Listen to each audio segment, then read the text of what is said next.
আপনি যদি এখনো বিশ্বাস করেন যে ইসরায়েল আর আরব দেশগুলো চিরশত্রু, তাহলে আপনার ধারণাটা বদলানোর সময় এসেছে। কারণ সাম্প্রতিক এক চাঞ্চল্যকর ফাঁস হওয়া মার্কিন নথি বলছে, মধ্যপ্রাচ্যে পর্দার আড়ালে চলছে এক গোপন সামরিক আঁতাত। গাজায় যখন যুদ্ধ চলছে, তখনই একদল আরব ও ইসরায়েলি সামরিক কর্মকর্তা মার্কিন ঘাঁটিতে বসে আলোচনা করছেন কিভাবে হামাসের সুড়ঙ্গ ধ্বংস করা যায়, ইরানের ড্রোন ঠেকানো যায় আর গড়ে তোলা যায় একটি যৌথ প্রতিরক্ষা নেটওয়ার্ক। এই তথ্য এসেছে ওয়াশিংটন পোস্টের এক প্রতিবেদনে, যেখানে বলা হয়েছে গত ৩ বছর ধরে ইসরায়েল ও ৬টি আরব দেশ যুক্তরাষ্ট্রের সেন্ট্রাল কমান্ড অর্থাৎ সেন্টকমের সহায়তায় গড়ে তুলছে একটি গোপন নিরাপত্তা ও সামরিক কাঠামো। এই কাঠামোতে ইসরায়েল ছাড়াও রয়েছে কাতার, সৌদি আরব, সংযুক্ত আরব আমিরাত, বাহরাইন, মিশর ও জর্ডান। এছাড়া কুয়েত ও ওমানকে সম্ভাব্য অংশীদার হিসেবে দেখা যাচ্ছে। এদের অনেকেই জনসমক্ষে ফিলিস্তিনের পক্ষে কথা বললেও গোপনে ইসরায়েলের সঙ্গে কাজ করছে, আর সেটাই এখন প্রকাশ্যে আসছে।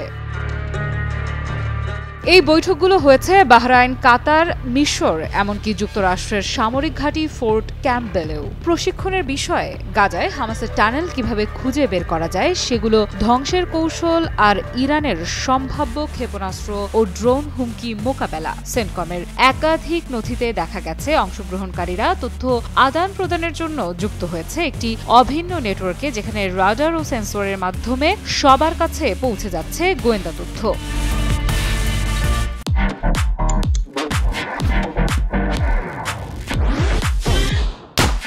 কিন্তু প্রশ্ন হলো, এই সম্পর্ক তাহলে এত গোপন কেন? কারণ নথিতে স্পষ্ট লেখা এই অংশীদারিত্ব নতুন কোনো জোট নয় এবং সব বৈঠক গোপনীয় থাকবে। অর্থাৎ জনসাধারণের সামনে ফিলিস্তিনপন্থী থাকার ভান, কিন্তু বাস্তবে ইসরায়েলের সঙ্গে যৌথ অভিযান ও প্রশিক্ষণ চালানো। এ যেন এক দ্বিচারিতা, যেখানে কথা এক কাজ ভিন্ন। আর এই সমন্বয়ের সবচেয়ে বড় খেলোয়াড় সৌদি আরব। নথিগুলো বলছে, সৌদি আরব এই জোটের মধ্যে সমন্বয়কারী হিসেবে গুরুত্বপূর্ণ সামরিক তথ্য শেয়ার করেছে। তারা ইসরায়েল এবং আরব অংশীদারদের মধ্যে তথ্য বিনিময় ও পরিকল্পনায় নেতৃত্ব দিয়েছে।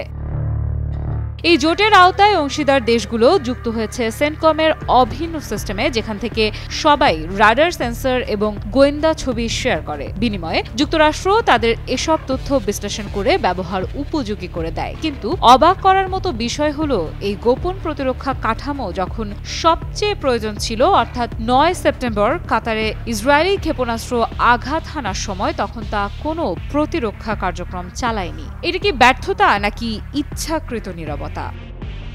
আফ্রিদা ইফরা, নিউজ 24।